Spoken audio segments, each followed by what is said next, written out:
لقد كان لكم في رسول الله أسوة حسنة لمن كان يرجو الله واليوم الآخر وذكر الله كثيرا.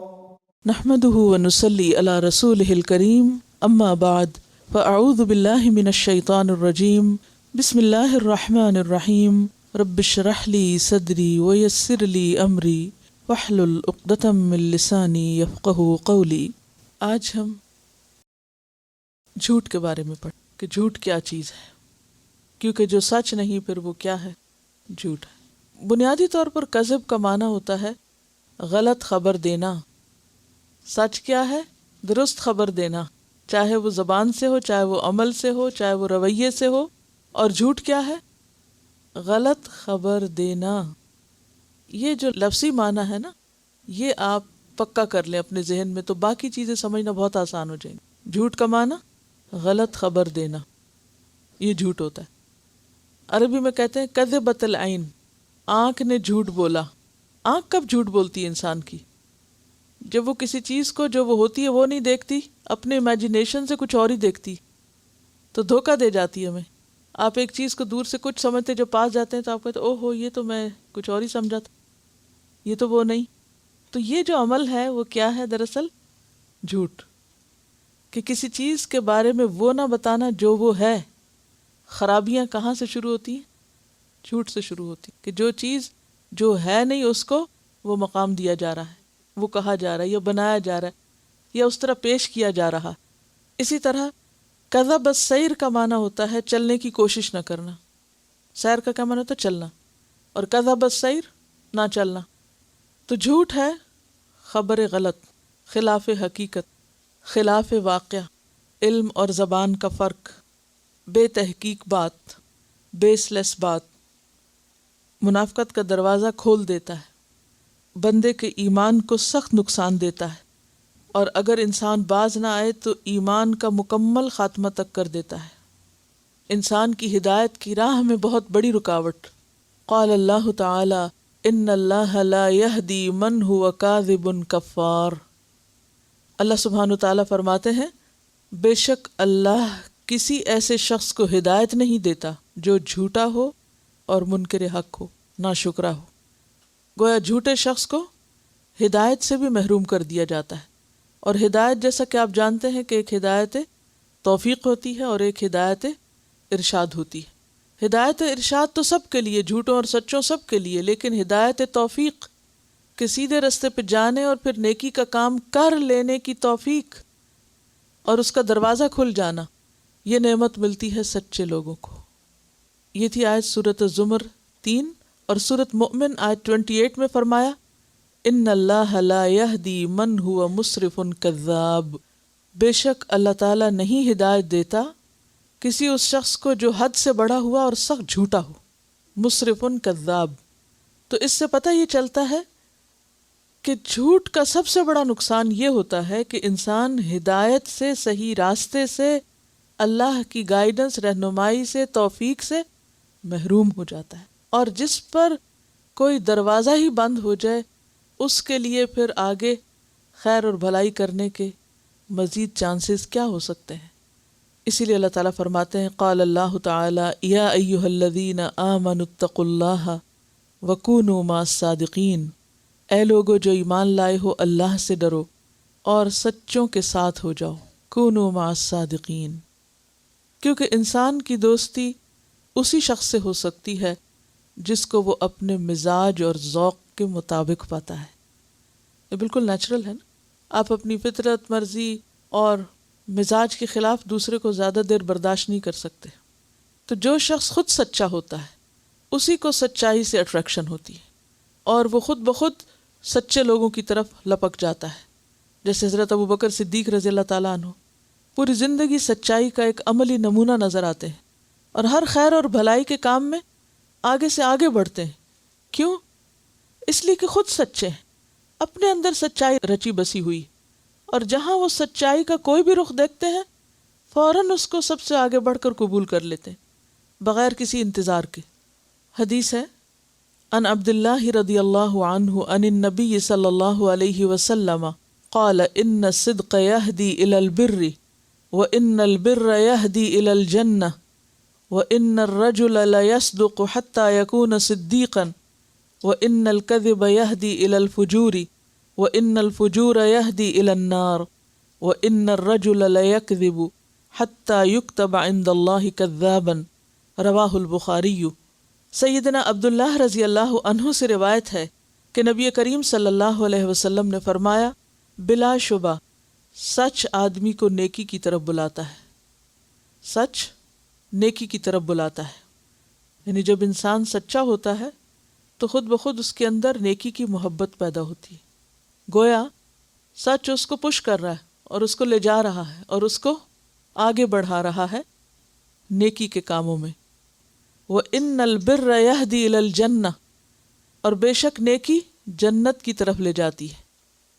وَإِنَّ الرَّجُلَ لَيَصْدُقُ، اور بے شک آدمی سچ بولتا رہتا ہے، حَتَّى يَكُونَ صِدِّيقًا، یہاں تک کہ وہ صدیق کا مرتبہ حاصل کر لیتا ہے، جو کہ عام انسانوں کے لیے ہائیسٹ گریڈ ہے، اللہ کے نزدیک ہائیسٹ۔ نبوت کے بعد صدیق کا مقام ہوتا ہے، اور یہ مقام کب ملتا ہے؟ جب انسان بار بار سچائی کا مظاہرہ کرتا ہے۔ اور بلا شبہ جھوٹ آدمی کو برائی کی طرف بلاتا ہے، اور برائی جہنم کی طرف لے جاتی ہے، اور آدمی جھوٹ بولتا رہتا ہے یہاں تک کہ وہ اللہ کے ہاں بہت جھوٹا لکھ لیا جاتا ہے، کذاب لکھ لیا جاتا ہے۔ اور جب کوئی شخص اللہ کے ہاں کذاب ہو جاتا ہے تو پھر یعنی اللہ کے ہاں لسٹیں بنی ہوئی ہیں لوگوں کی، رجسٹریشن ہوتی ہے وہاں بھی، کون کس گروپ میں، کون کس زمرے میں ہے، کس گروہ میں ہے۔ تو جھوٹ بولنا کوئی ایک معمولی کام نہیں، ایک کے بعد جب ایک دفعہ جھوٹ بولتا جاتا ہے انسان تو وہ بالآخر جھوٹے لوگوں کے ساتھ لکھ لیا جاتا ہے، اور قیامت کے دن پھر انہی کے ساتھ اٹھے گا۔ تو گویا بنیادی طور پر دو بڑے گروہ ہیں لوگوں کے، ایک سچے لوگوں کا اور ایک جھوٹے لوگوں کا۔ اگلی حدیث ہے، عن عقبۃ بن عامر قال قلت یا رسول اللہ من نجات؟ قال املک علیک لسانک ولیسعک بیتک وابکی علی خطیئتک، رواہ الترمذی۔ عن عقبۃ بن عامر، عقبہ بن عامر رضی اللہ عنہ سے روایت ہے، قال کہتے ہیں، قلت میں نے کہا، یا رسول اللہ، اے اللہ کے رسول صلی اللہ علیہ وسلم، من نجات؟ نجات کس چیز کا نام ہے، یعنی نجات کس سے ہوتی ہے؟ قال، فرمایا، املک علیک لسانک، اپنی زبان کو قابو میں رکھو۔ املک کا کیا معنی؟ مالک بنو، یعنی اپنی زبان کے مالک بنو، اور جو کسی چیز کا مالک ہوتا ہے وہ اس کو کنٹرول میں رکھتا ہے، اپنی مرضی کے مطابق استعمال کرتا ہے، یعنی زبان قابو میں رکھو۔ وَلْيَسْعَكْ بَيْتُكْ، اور چاہیے کہ وسعت کرے تجھ کو تیرا گھر، یعنی تیرا گھر تجھے کافی ہو، اپنے گھر میں رہو۔ گھر ایک تو گھر ہوتا ہے جو گھر کے معنوں میں ہے، اور دوسرا معنی کیا ہے کہ اپنی حدود کے اندر اور اپنے کام سے کام رکھنا، کیونکہ جب انسان اپنے گھر میں ہوتا ہے یعنی ضرورت سے باہر نکلتا ہے، کام سے باہر نکلتا ہے، اور پھر واپس آ کے اپنے گھر میں اپنے کاموں کو لگ جاتا ہے، تو بہت سے شر اور خرابیوں اور برائیوں سے بچ جاتا ہے۔ جتنا زیادہ آپ گھر سے باہر ہوں گے، جتنا زیادہ آپ لوگوں میں ہوں گے، جتنا فضول گپ شپ کریں گے، اتنا ہی زیادہ احتمال ہے اس بات کا کہ آپ کی زبان سے غلط باتیں نکلیں گی، اور خاص طور پر بے بنیاد باتیں، جھوٹی باتیں۔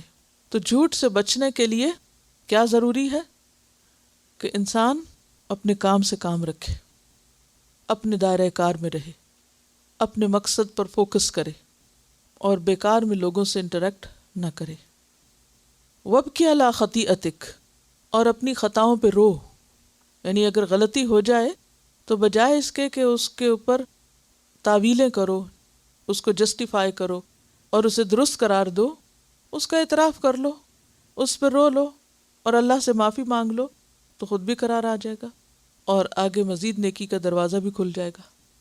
دیکھیے کہ جب انسان جھوٹ بولتا ہے نا تو اس کو ایک ایفرٹ کرنی پڑتی ہے۔ سب سے پہلے تو خود اپنے آپ سے جھگڑنا پڑتا ہے، اپنے سے لڑنا پڑتا ہے، اپنے آپ کو دبانا پڑتا ہے۔ پھر چونکہ جھوٹی بات یا خلاف حقیقت بات اس کو کائنات کی کوئی چیز ایکسیپٹ نہیں کرتی، وہ سب کے لیے ایک ناپسندیدہ چیز ہے، لہٰذا وہ صرف اپنے سے جھوٹ نہیں بول رہا ہوتا، یہ کسی سامنے والے سے نہیں بول رہا ہوتا، وہ ہر ایک سے بول رہا ہوتا ہے، کیونکہ وہ ایک غلط بات کر رہا ہے، خلاف حقیقت بات کر رہا ہے، اور پھر اس پر وہ اصرار کر رہا ہے اور اس کی وہ اصلاح نہیں کر رہا. تو ایسے میں وہ سارا سٹریس اور سارا بوجھ اور سارا غم جو ہے وہ کس پہ جائے گا؟ خمیازہ کون بھگتے گا؟ نتیجہ کس پہ پڑے گا؟ اسی پہ جس نے کیا. اور اپنی غلطی کا اعتراف کر لینا، مان لینا، ہاں یہ غلطی مجھ سے ہوئی ہے اور میں نے کی ہے اور میں اس پر شرمندہ ہوں، اور انسان اس پر رو کر اللہ سے معافی مانگ لے تو آپ نے دیکھا ہوگا دل کتنا ہلکا ہو جاتا ہے اور معاملہ رفع دفع ہو جاتا ہے. تو یہ انسان کی بھلائی کے نسخے، نجات اسی میں ہے، کامیابی اسی میں ہے کہ انسان اپنی زبان قابو میں رکھے، لوگوں سے بقدر ضرورت ملے اور اپنی غلطیوں پر روئے، صرف اعتراف نہیں بلکہ انہیں اپنے حق میں نقصان دہ سمجھے. عن ابی ہریرہ عن النبی صلی اللہ علیہ وسلم قال آیۃ المنافق ثلاث اذا حدث کذب واذا وعد اخلف واذا اؤتمن خان. رواہ البخاری. سیدنا ابو ہریرہ رضی اللہ عنہ سے روایت ہے کہ نبی کریم صلی اللہ علیہ وسلم نے فرمایا، منافق کی علامتیں تین ہیں، جب بات کرے تو جھوٹ بولے، اذا حدث کذب، واذا وعد اخلف، اور جب وعدہ کرے تو اس کے خلاف کرے، واذا اؤتمن خان، اور جب اس کو امانت دی جائے یا امین بنایا جائے تو خیانت کرے. اور صحیح مسلم کی روایت میں آتا ہے اگرچہ وہ روزہ رکھے، اگرچہ وہ نماز پڑھے، اور اگرچہ وہ یہ سمجھتا ہو کہ میں مسلمان ہوں. خواہ کوئی شخص روزہ رکھے یا نماز پڑھے یا اپنے آپ کو مسلمان سمجھتا رہے، لیکن اگر وہ جھوٹ بولتا ہے اور وعدہ خلافی کرتا ہے اور خیانت کرتا ہے تو وہ پکا منافق ہے. اور منافقین کا انجام کیا ہے؟ ان المنافقین فی الدرک الاسفل من النار. اصل میں اگر زندگی کو سچائی کی بنیاد پر استوار کرنا ہو تو پوری زندگی کو ری شیڈیول کرنا پڑے گا. یہ کمپلیٹ چینج کا نام ہے. سچا بننا ایک نیا لائف سٹائل ہوگا جو اخلاص پر مبنی ہوگا، جس میں انسان اپنی زبان، اپنی گفتگو، اپنے قول اور اپنے معاملات کو صحیح طور پر استوار کرے گا. کیونکہ یہ دو مختلف زندگیاں ہیں. کیسے مختلف؟ سچائی نور ہے، روشنی ہے، اور جھوٹ اندھیرا ہے. تو اتنا ہی فرق ہوگا جیسے دن اور رات میں. مثلا کوئی شخص کہتا ہے لا الہ الا اللہ، یہ سب سے پہلا سچ ہے جو کوئی بولتا ہے کہ اللہ کے سوا کوئی الہ نہیں، صرف وہ معبود ہے، میں اس کا بندہ ہوں، مجھے اس کی اطاعت کرنی. یہ کہنے کے بعد اگر کوئی شخص اپنی من مانی کرے یا اوروں کی بات مانے یا اللہ کی اطاعت اور فرما برداری نہ کرے، تھوڑی دیر میں مثلاً اذان ہوتی ہے، نماز کا وقت آ جائے اور وہ نماز نہیں پڑھتا، تو اس نے جو بات کہی کہ میں اس بات کی گواہی دیتا ہوں کہ اللہ کے سوا کوئی عبادت کے لائق نہیں، تو اس کی بات کہاں گئی؟ جھوٹی ہو گئی. اگر تم واقعی سچے تھے تو تم حی علی الصلاۃ اور حی علی الفلاح کا جواب دیتے اور نماز ادا کرتے.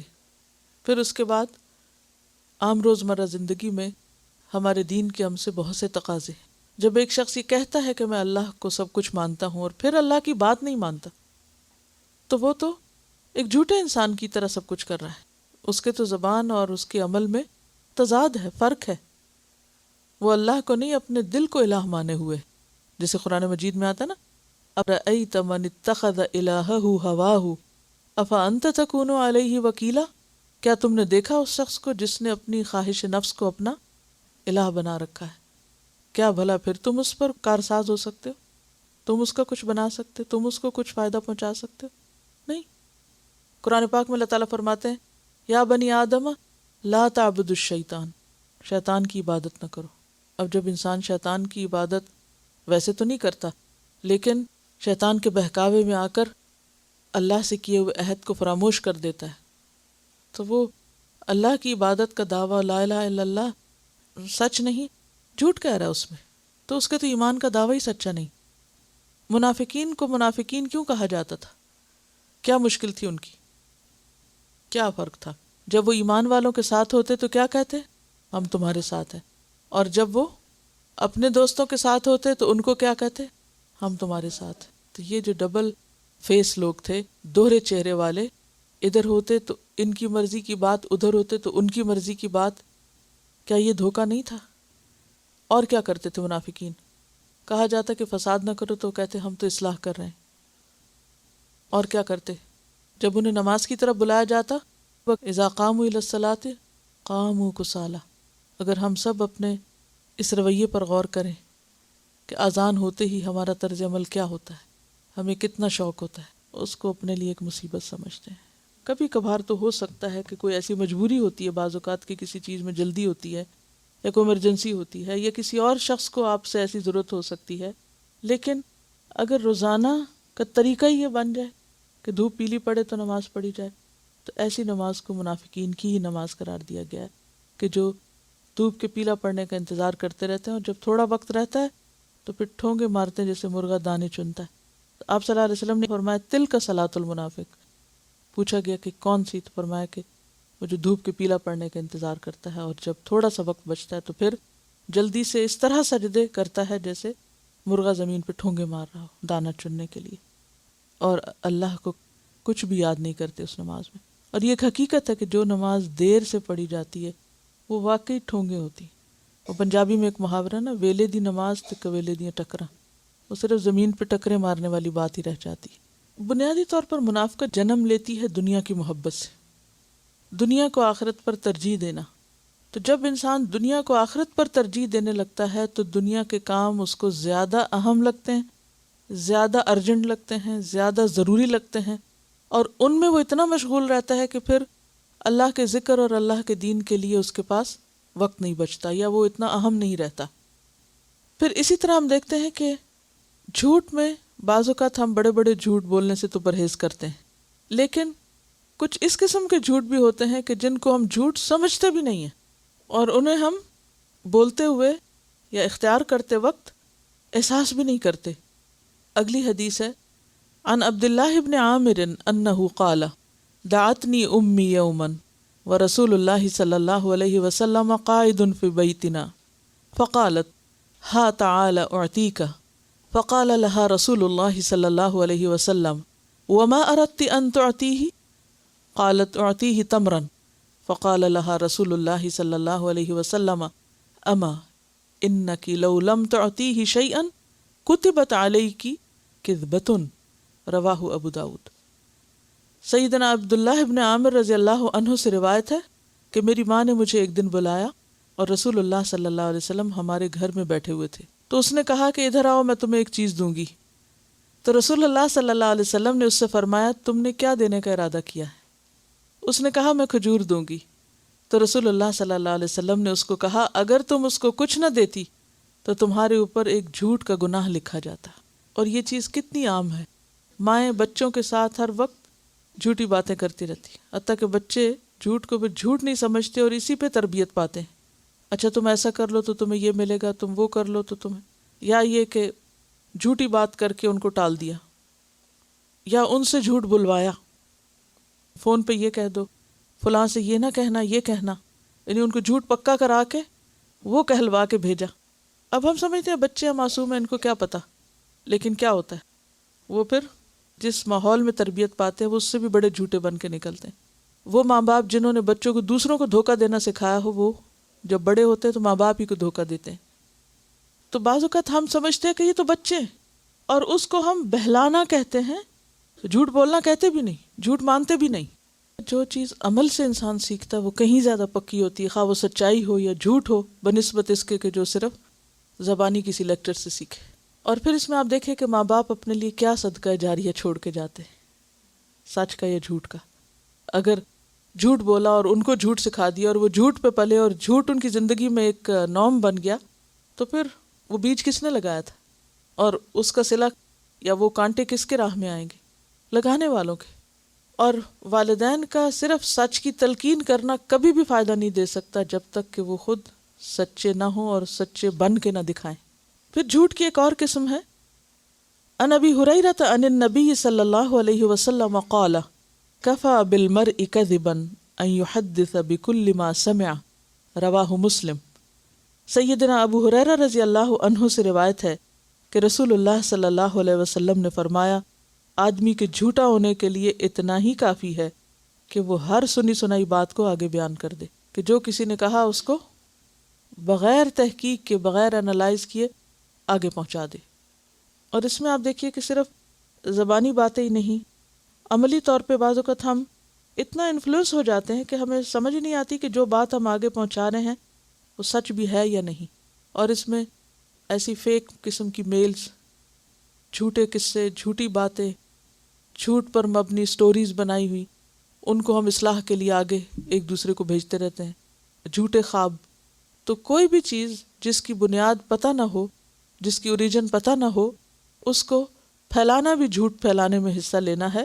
اور انسان اگر غلطی سے ایسا کر جائے تو جب اس کو احساس ہو، وہ ریئلائز کرے، تو اس سے کیا کرنا چاہیے؟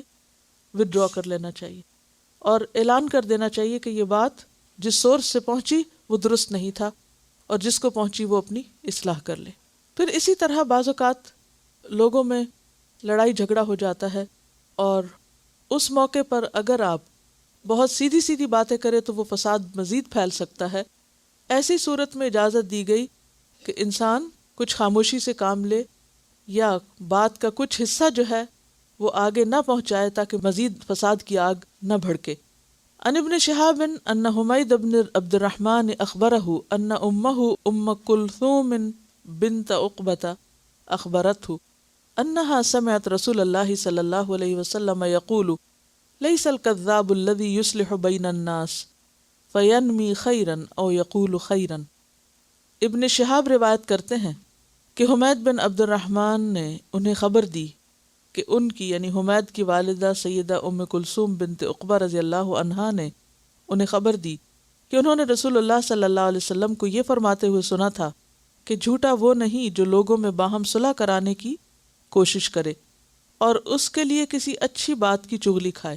یعنی ایک شخص جو دوسرے سے ناراض ہے، ان کے درمیان صلح کرانے کے لیے ان کی بری باتیں نہیں بلکہ اچھی باتیں دوسرے تک پہنچائے۔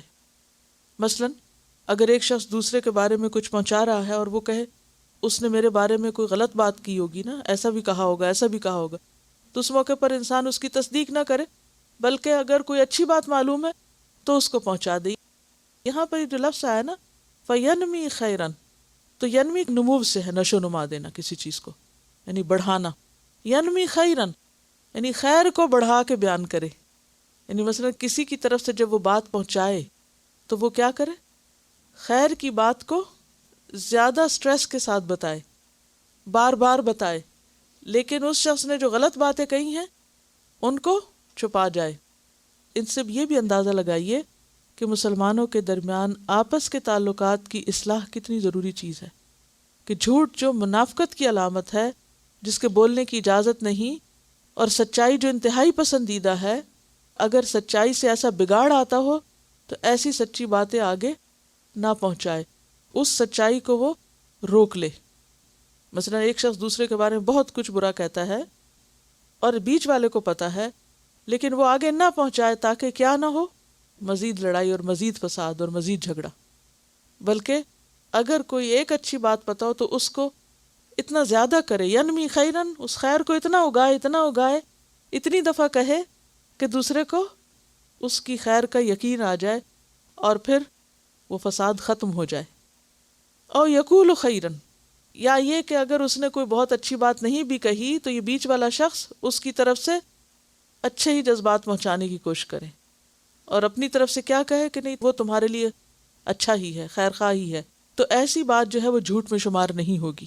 جہاں اس چیز کی تھوڑی رخصت ہے، اجازت ہے، اس اجازت کو تم کبھی بھی استعمال نہیں کریں گے۔ ینمی کا لفظی معنی ہوتا ہے، نمو کا لفظ آپ نے پڑھا ہوگا اردو میں۔ نمو کا مطلب ہوتا ہے بڑھانا، گرو کرنا۔ وہ اچھی بات کو اتنی دفعہ پہنچا رہا ہے، بڑھا رہا ہے، پروموٹ کر رہا ہے کہ وہ دوسرے کا دل جو ہے وہ اس کی طرف سے صاف ہونے لگ جائے۔ اور اس کے برعکس جو اس کو پتا ہے کہ اس نے فلاں فلاں بری بات کہی ہے، دوسرا پوچھے بھی تو وہاں وہ خاموشی اختیار کرے۔ ایسی بات نہیں بنانی چاہیے پھر بھی کہ جو پھر جھوٹ ثابت ہو اور پہلے سے بھی کام خراب ہو۔ یعنی یہاں کوئی جھوٹ بولنے کی اجازت نہیں دی جا رہی۔ ینمی خیرن عربی لفظ اگر آپ دیکھیں تو وہ آپ کو خود بخود معنی بتا دے گا۔ اس کا تعلق بھی حکمت سے ہے۔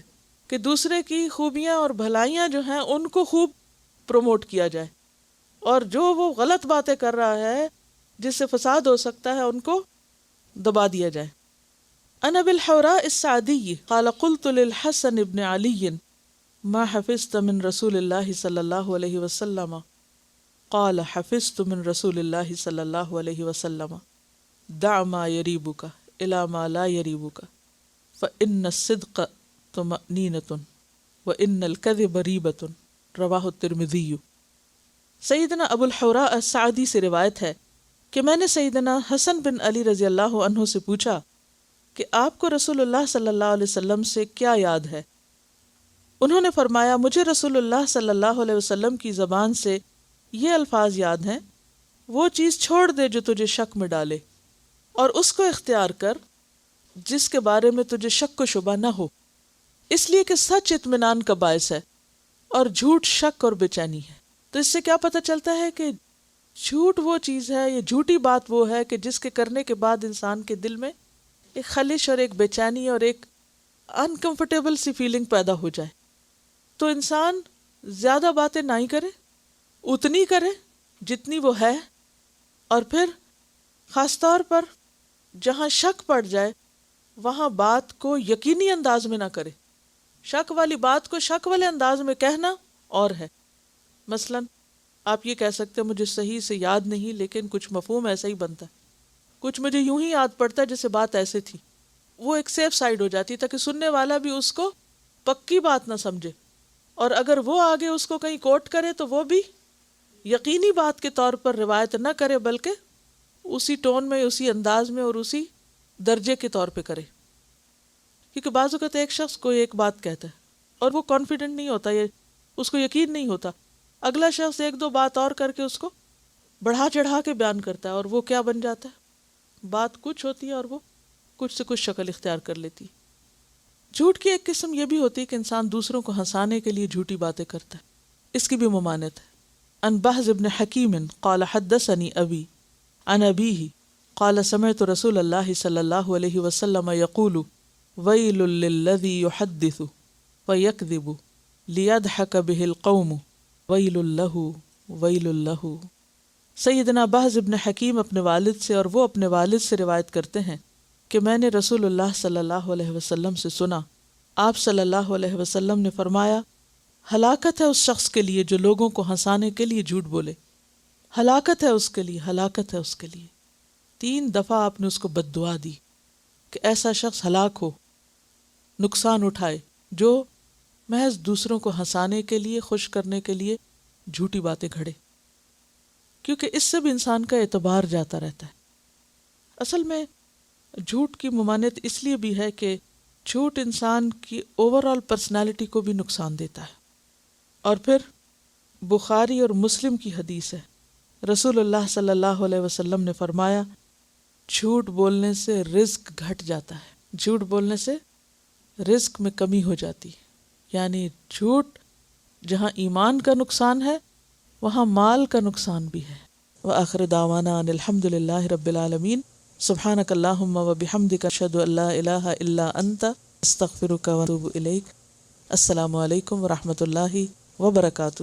لقد كان لكم في رسول الله أسوة حسنة لمن كان يرجو الله واليوم الآخر وذكر الله كثيرا۔